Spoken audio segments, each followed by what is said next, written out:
Hey there guys, Matthew here from the Who Addicts and welcome to another review here on the channel. Today we are going to be reviewing Doctor Who Series 11 Episode 6, The Demons of the Punjab.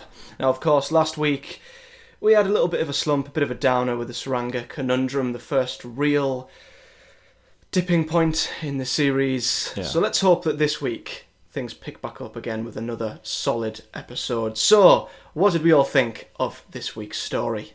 Well, I don't know if it's just because... I don't think it is just because of how different it is to last week's, but I do think that this was a much more stronger episode than last week's for sure. I thought it was... because in the spoiler-free review that we all read from Doctor Who TV was quite negative and kind of caused some concern, didn't it? That it was going to be another kind of downer of an episode, but I was pleasantly surprised. I don't know if that's also to do with the fact that I had so low expectations for this episode. I was after reading that spoiler-free review, because there I was thinking, oh, here we go, another bloody bar fest of a character-driven episode. I was like, really? Come on, pick up. But I was pleasantly surprised that I loved it, actually. Wow. Loved it. Using that big L word again. Yes. Yeah, I've got to agree. I set my expectations a bit lower. I think that might be because of last week's episode, and the spoiler-free review didn't help. It didn't help. No. I don't know if it's actually worth reading them or not. I really don't know.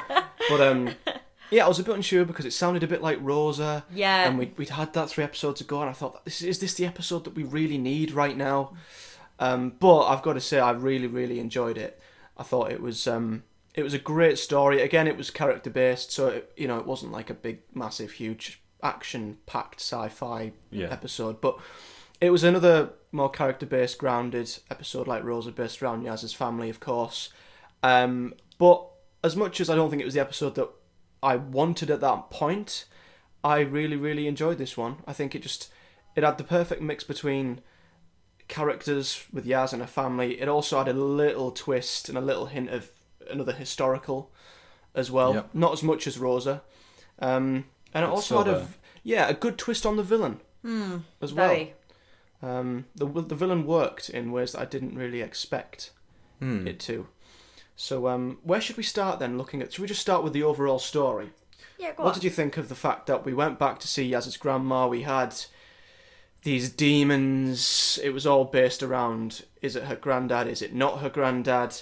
What did you guys think of the story itself?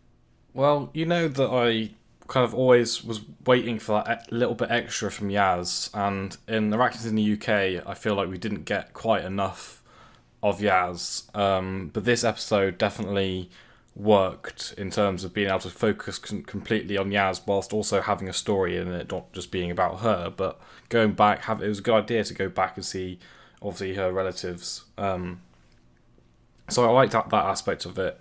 Again, I think having it an historical, I was also quite concerned about it being so close to Rosa, but it was completely different.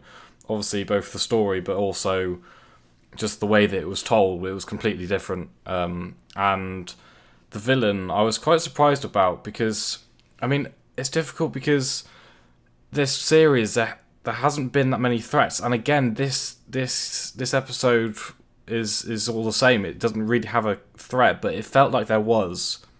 So even though it turned out that the villains weren't actually villains at all, there was definitely a threat there, even though it wasn't actually. And it led to some good scenes. Particularly the scene that pops to mind is the scene where she tells them to leave the planet. And that felt like a really big Doctor moment, but it kind of let me down a bit that it wasn't actually for any reason because they weren't actually a threat in the end. But overall, I think the plot worked really well. It didn't feel slow at any point. It had a good amount of excitement, but it also had some good scenes. Another scene with Graham and Yaz as well. I thought there were loads of nice scenes in this episode, so I thought big thumbs up from me. Well, while watching this episode, so I learned something from this, was like the whole... It was the Indian partition. Yeah, the Indian partition that I've never known about or learned about. So watching this, and so I was like, really? Why split a country up just like that? Mad. but loved it. Yeah, it had that educational side of it as well, which I've never learnt about the Indian No. partition, so I really didn't know anything. I was intrigued as to what it was all about. It was intriguing to see how suddenly these two people who loved each other suddenly couldn't be together Yeah. just because these two countries split. Heartbreaking, really. Yeah, and another eye-opener. I mean, obviously it's not as powerful as Rosa was. I don't think anything possibly could be, but it was interesting. It taught me something, and it's weird because, like I said, what I was wanting at that moment was an episode that was to be action-packed with a really good villain, and it wasn't the episode that I wanted, but you just can't help but credit it for what it was. No. And weirdly enough, I heard this in his Creepers review, and I've seen this being talked about ever so briefly as well. But apparently, and this is it's far from true, it's far from false. I don't know, but apparently this might have been swapped with episode 9. So they might have brought this forward. Not sure why. Don't know what the reasoning for it was, but. And I don't know if this is people looking into it too much, but the whole idea behind the villain remembering the fallen, remembering the people who passed, and paying their respects to them, I thought that airing that on Remembrance Day was really... Was it a coincidence? I don't think it was. I think it was planned, because it did feel very, convenient. I really hope that's the case, because I love Remembrance Day personally. One of my favourite days of the year. And I think it's really nice and touching if they chose to, because it wasn't like in your face. Yeah. No. This whole Doctor Who politically correct stuff which is getting thrown around at the moment. Subtle. Oh god. It wasn't. It was just subtle to make that connection. You didn't have to make that connection, but I just thought it sort of hinted at Remembrance Day, which I thought was.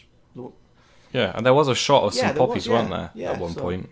So I think it was quite subtle, but I think I wouldn't be surprised if it was intentional for it to be on that great day. touch, if that was the case. Now, I really want to talk about somebody. Is it the Doctor? It's the Doctor. And I know if you've listened to our reviews throughout the series, we have been waiting for that episode where she just comes into her own. She shows that fire, she shows that energy, she owns the entire story. And I can finally say that the 13th Doctor has arrived for me. I thought she had I agree. absolutely everything. The scene on the ship when she said to them, before she knew their real intentions, when she was saying, "These people are under my protection, get off this planet," I honestly thought, oh my god, that's more like it. That's the fire I want to see.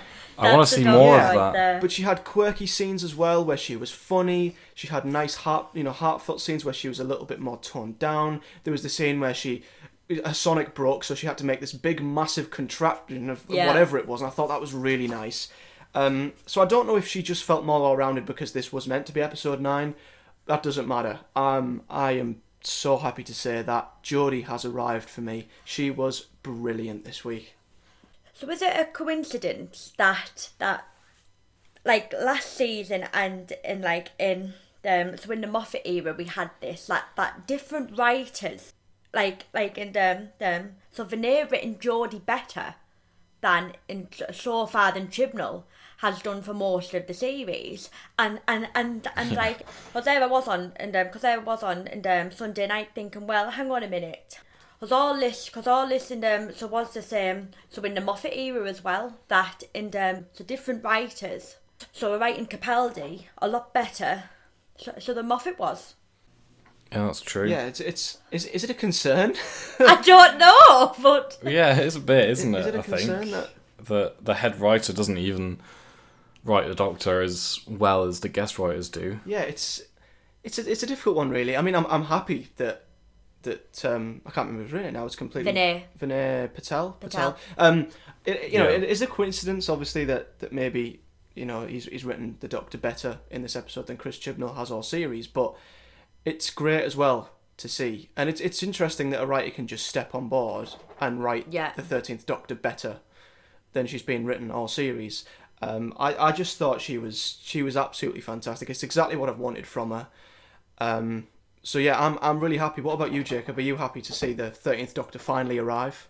Yeah, I mean, obviously it's better late than never. The only thing is that some of the parts, well, the main thing with me is more to do with the villain, and the fact that her big moment was with a villain that wasn't even an actual threat in the end. So as much as that performance was amazing, and it really did feel powerful, afterwards I was like, oh, well, all of that effort and energy was kind of wasted.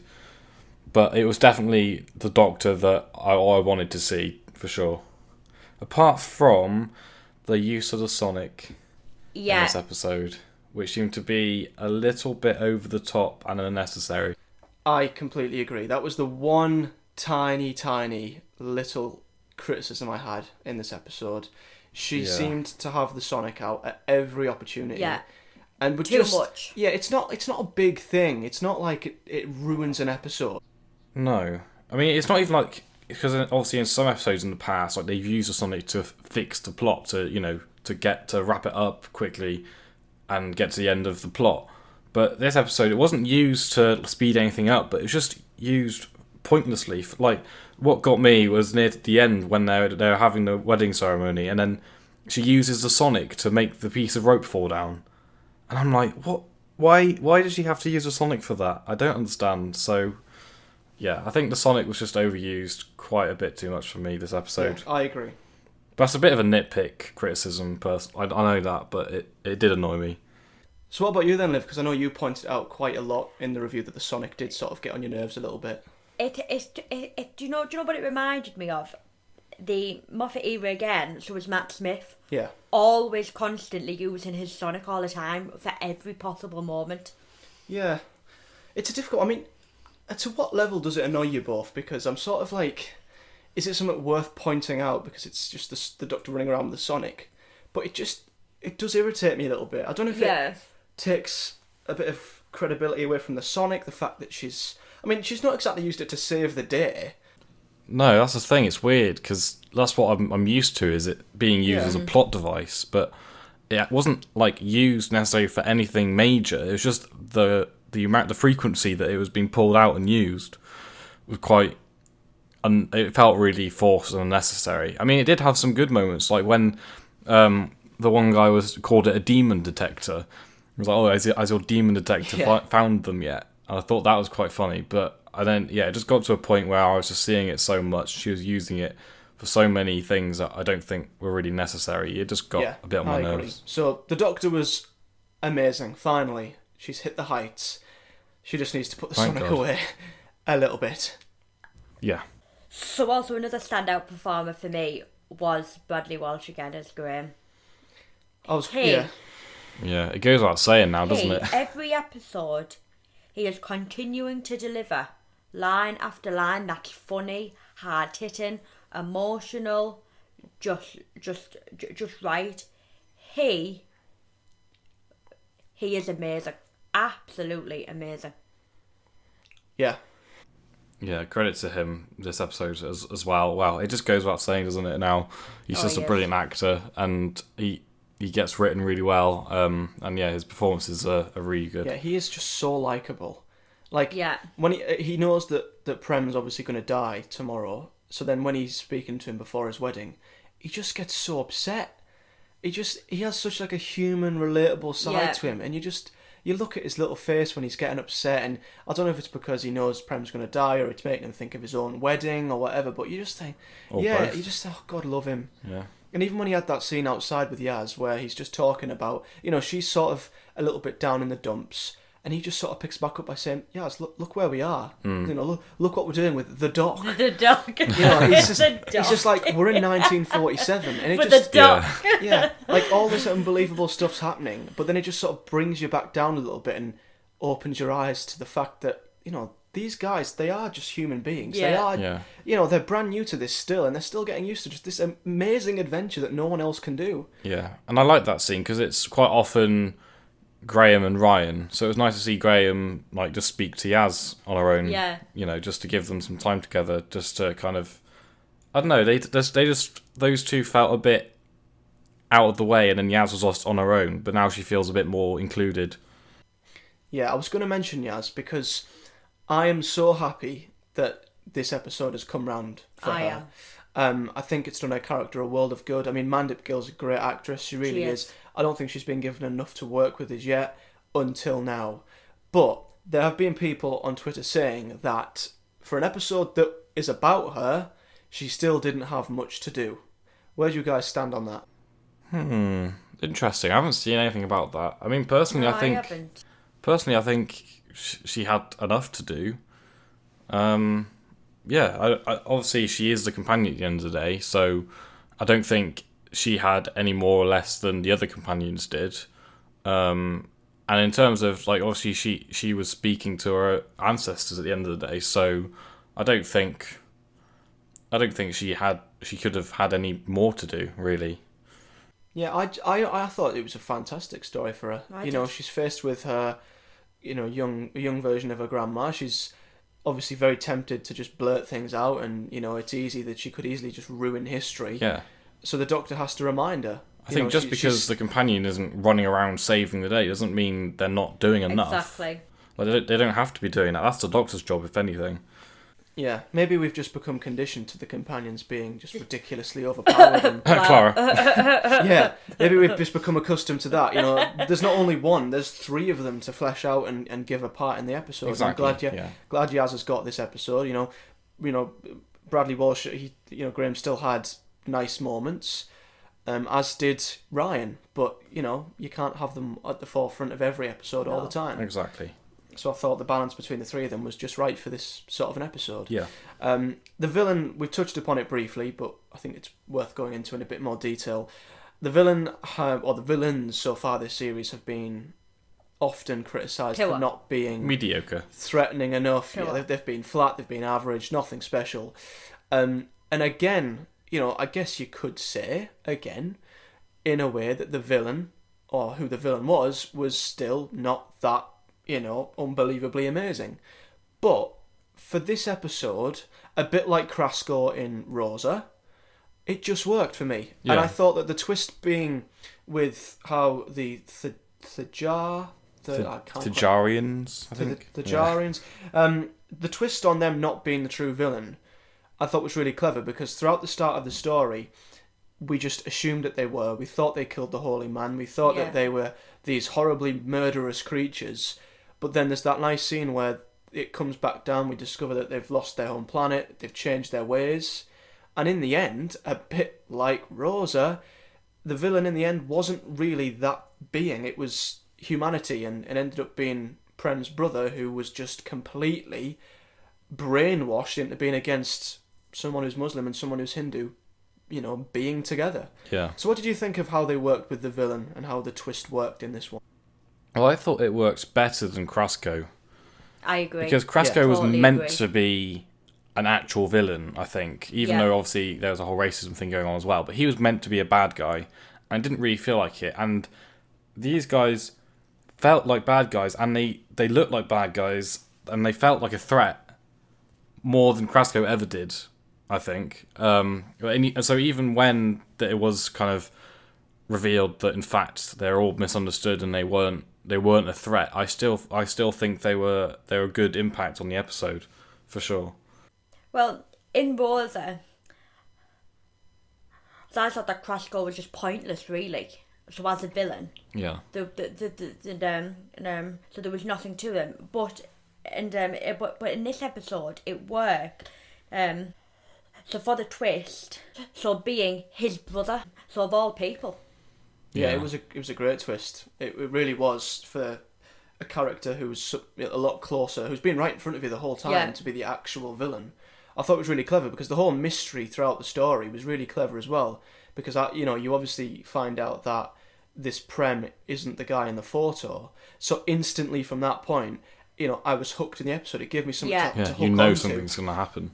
Yeah, I knew something was going to happen, and it was building up to the wedding, and I thought something's going to happen, and that's what the Tsuranga Conundrum lacked. You know, it lacked something mystery. there to hook you, and a mystery. You know, something to keep you sort of watching, and you know, you want to know what's going to happen, and the mystery behind what happens to Prem, and you know, who killed the Holy Man, and you know, stuff like this. Who's the real villain? It really built up well to what was a great twist in the end. Yeah, and whilst we're talking about the villain, I just want to say, on a behind the scenes kind of level, they looked incredible, I think. They did really look good.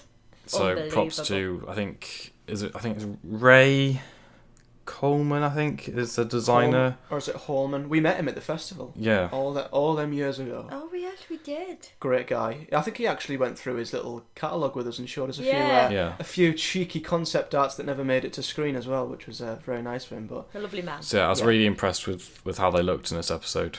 And actually all the scenery, whilst we're at it talking about behind the scenes, all the scenery and cinematography and the music, as always. Oh, the music was is incredible. unbelievable. So powerful, the music in this episode, so powerful, but it works all the time. I just can't praise Tsuranga Conundrum. I can't. Every week he's just nails pulling it. out. Yeah, he's just great music. It's perfect at the right time. It brings out it drains that scene of all its emotion.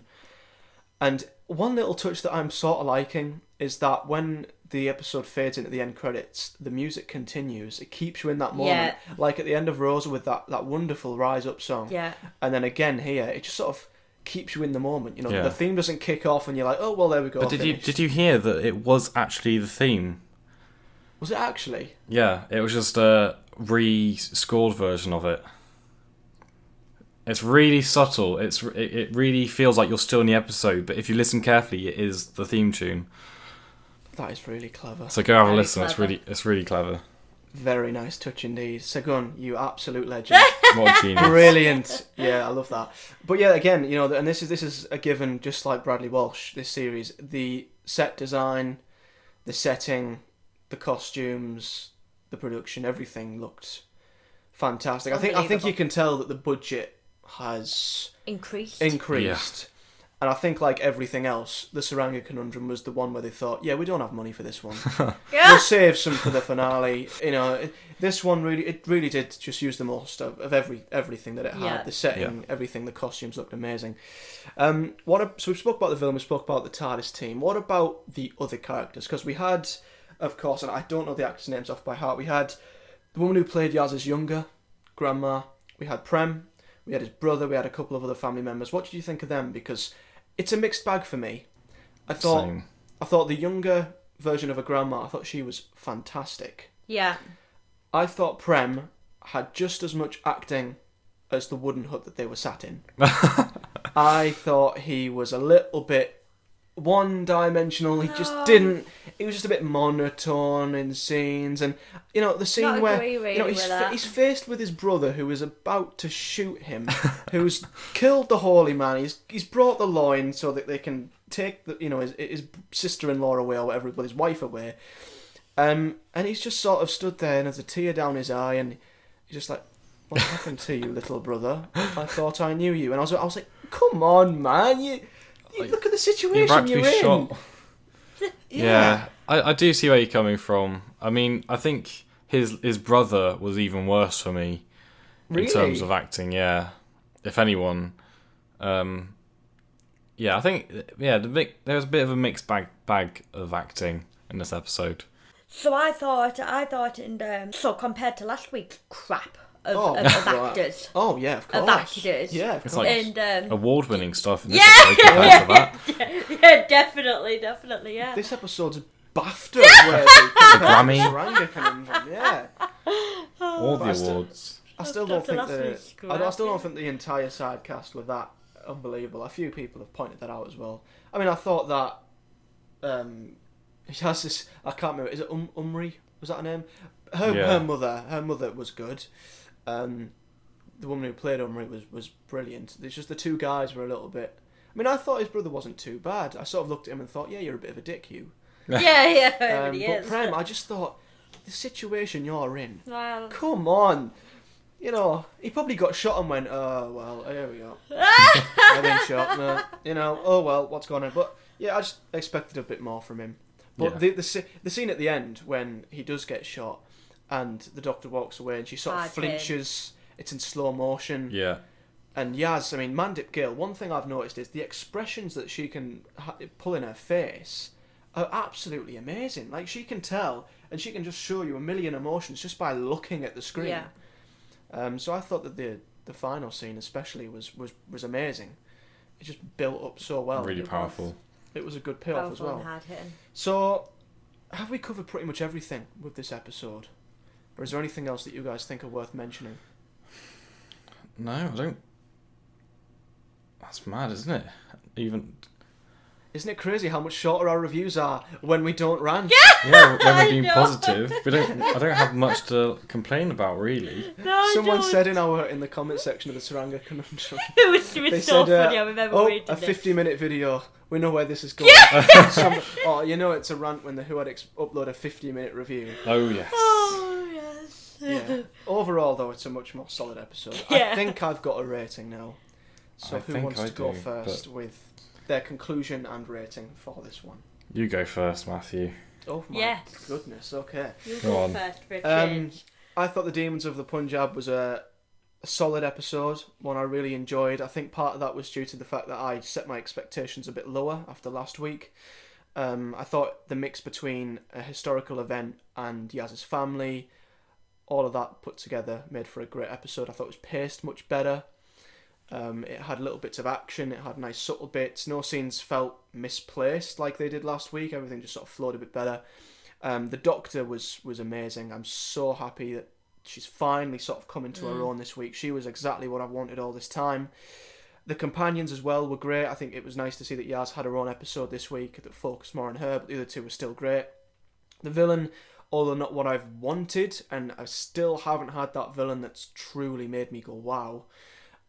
You can't really knock the episode for the twist with the fact that them creatures weren't actually the villain. It was a nice touch, maybe a hint towards Remembrance Day, I don't know. And it ended up just being, Prem's brother. It was a heartbreaking end for him. And yeah, everything around that, set design wise, production, music, was all great as well. The only nitpicks I have is that the Sonic was a little bit too in your face this week.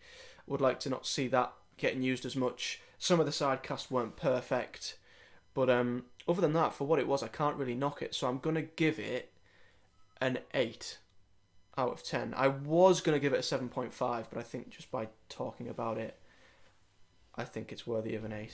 Very nice. So it's not the episode I wanted, but for what it was, I really enjoyed it. Liv, you're smirking at me. You can. You can. Uh-oh. Your conclusion. No. I hated it. What a load of rubbish. I really enjoyed this week's episode. Loved it, in fact. And most of all from this episode is that, so I come away from watching it learning something different that I haven't learned about before, and rating it was hard for me because we have already had an historical, but then in my head I was thinking, but at the end of the day, Rosa was a different kind of episode than this one. I loved the Doctor in it, really enjoyed her. Yasmin I really enjoyed for the first time. So for the first time this series, the villain actually worked within the story. So there was one nitpick about the Sonic being used all the time, but because coming away from this episode and learning something about the Indian partition that I also never knew about before, so even on rewatch, I still really enjoyed it. So I am rating it a 10. What? Oh my god. I am. Oh my god. A 10. I am. Oh, wow. Are you drunk? No, I'm not. I was not expecting that in a million years. A 10. I thought of it different. So just because that, and so after watching this episode, so I learned something. Wow. So That's crazy. We went from a 1 to a To a 10. 10. I don't think that's In a ever week. happened in the In a history of week. this channel. Wow. Well, there we are. I didn't expect that. No, that's You're full of Very surprises. I am Interesting. full of surprises. You are black or white Yes. with Doctor Who. You really are. Right, Jacob, are you going to give me an 11 now? Well, or I can- something? You know, what can you do after that? I can confirm I'm not going to give a 10. Sorry. I don't know where to go from that. No, I really enjoyed this episode. I thought it was perfect for what it was. I think it achieved a really nice balance of a plot with a villain, with a little bit of history and some educational bits in it as well. I thought it was just all a really nice balance of these different things that you expect from a Doctor Who episode. I felt the Doctor really became her own in this episode, especially when she was being threatened by these creatures, and she had a backlash, and she was like, "Get out of this country! Get out of this planet!" And yeah, I thought she was much more powerful in this episode than she has been before. And even in scenes where, like we said before, she was making her own like contraptions and everything, I thought that was really nice. The companions as well, Yaz especially got more of a focus in this episode, which I was really wanting to have, so I'm happy with that. Graham, again, outstanding as always, portrayed by Bradley Walsh, incredible. And then Ryan as well, I do think he's getting more into the back than Yaz did now, but I'm not complaining, because obviously we have to have some time to see all of the companions. The side cast were a little bit meh, a mixed bag, like we said. But yeah, overall the plot I really enjoyed, and the pacing was spot on. I didn't feel bored at any time. It was really interesting, and I'd happily watch it again. So with that said, I'm not going to give it a 10, sorry. But I'm also going with an 8. Wow, 2 8s and a 10. That's something. Yeah. So I give it a 10, so purely with learning something different that I haven't before. That's fair enough. It's not nothing wrong with it. There's nothing wrong with it. You're entitled to your opinion. There's nothing wrong with giving it a 10. It's just that's the last thing I expected. But yeah, one thing that actually has annoyed me a little bit, I've seen. I mean, the reaction to this episode's been just as split as the last episode. People who loved last week's have hated this week's, which is, I guess that's just the Doctor Who fandom for you. But one thing I will say is that a lot of people have been kicking off because they're sitting. I'm sick of Doctor Who having these, really sort of mellow, hearty heart, soft, educational, historical stories where it's all about learning something and this, that, and the other. Where's the action? Where's this? But that's, I just want to make this point that that's what Doctor Who was built for in the beginning. These people clearly haven't watched the first Doctor's first couple of series. Every episode was historical. Every episode was teaching the kids about the Romans or whatever, the Aztecs, little things like that. So it baffles me that people can even remotely hate on the show for that, because that was at the beginning, that was Sydney Newman's vision for Doctor Who, to be educational and teach the kids something. So that backs up Liv's reasoning for why this episode was so good to her. It taught you something. It's not all about space fights and laser guns and Daleks and Cybermen. Exactly. These episodes, do come around and they're very, very good. I personally, I think 2 of these sort of episodes is enough for a series, but it's no coincidence that the 2 of the best episodes of this series have been Rosa and this. Yeah, same. I'd definitely say that this is a strength of this Doctor Who, are these type of episodes. But I think we can still agree the sci-fi, the villains, the bread and butter of the other side of what Doctor Who can be just needs a bit of a pick me up. Maybe we'll get that in Kablang. Hey, next week. Kablang. We shall see. God, yeah, it's going to be in that one. Interesting. I'm going to be very intrigued. Are we going to go from a 1 to a 10 to a 1 again? I certainly hope not. But yeah, that's our review of Demons of the Punjab. So do like this video if you've enjoyed it. Subscribe to the channel, of course, for reviews of every episode from Doctor Who Series 11. You can comment in the section below, of course, what you thought about this episode. I'd be very intrigued to see what you guys think. And if you want to support the channel on Patreon, you can head over to our Patreon page. You can follow us across all social medias by visiting our website. And if you haven't already, over half an hour in, you can listen to these reviews on the podcast, on your local podcast provider if you wish. But until next time, thank you very much for listening, guys. We will see you next time.